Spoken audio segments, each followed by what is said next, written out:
কবে আসবেন ইমাম মাহদী? কবে অবসান ঘটবে সব অন্যায়, অবিচার আর জোর জুলুমের? বিগত কয়েক বছর ধরেই জোরে সোরে আলোচনা চলছে ইমাম মাহদীর আগমন নিয়ে। তবে এসব আলোচনায় দেয়া হচ্ছে বিভ্রান্তিকর সব তথ্য।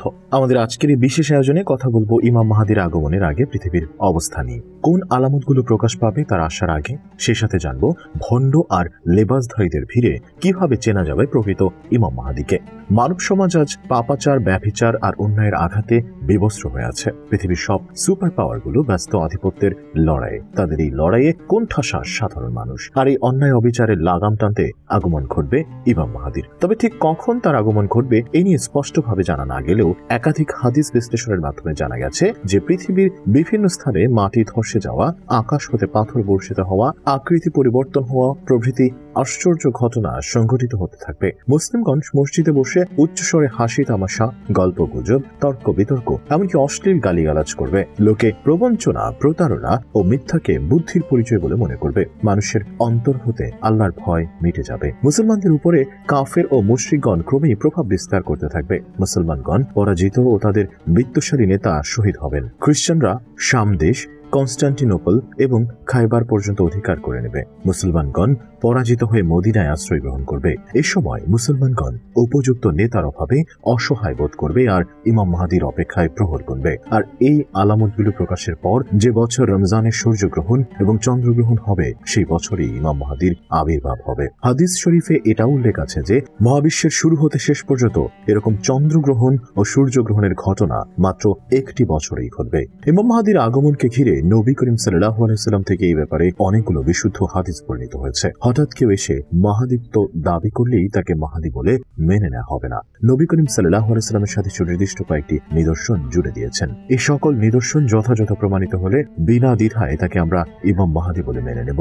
প্রথমত, প্রকৃত ইমাম মাহদী কখনো মাহদীত্বের দাবি করবেন না, এমনকি তার দলে যোগ দেওয়ার জন্য মানুষকে ডাকবেনও না, বরং মানুষ তাকে খুঁজে বের করে জোরপূর্বক তার দলে যোগ দেবে। ইমাম মাহদীর আগমনের প্রেক্ষাপট কেমন হবে চলুন তা জেনে নেওয়া যাক। হাদিস অনুযায়ী কোন এক খলিফার মৃত্যু নিয়ে বিরোধ সৃষ্টি হবে, পাপাচার অবিচারে ভূপৃষ্ঠ ভরে যাবে, 3 রাজপুত্র কর্তৃত্ব নিয়ে লড়াই করতে থাকবে। অন্যদিকে চারিত্রিক দিক থেকে ইমাম মাহদী সৎ, নিষ্ঠাবান, ক্ষুধাভীরু হবেন, শরীয়ত সম্পর্কে পূর্ণ জ্ঞানী হবেন, মক্কায় আত্মপ্রকাশ করবেন, রুকন এবং মাকামে ইব্রাহিমের মাঝামাঝি স্থানে বায়াত নেবেন। মাহদীকে হত্যার জন্য শামের দিক থেকে বিশাল বাহিনী প্রেরিত হবে। এই শাম অঞ্চলের অন্তর্ভুক্ত রয়েছে সিরিয়াও। মক্কা মদিনার মাঝামাঝি বাইদা মরু অঞ্চলে সম্পূর্ণ বাহিনী মাটির নিচে ধসে যাবে। নির্দিষ্ট সময়ের আগ পর্যন্ত খলিফা মাহদী নিজেও জানবেন না তিনি প্রতীক্ষিত মাহদী।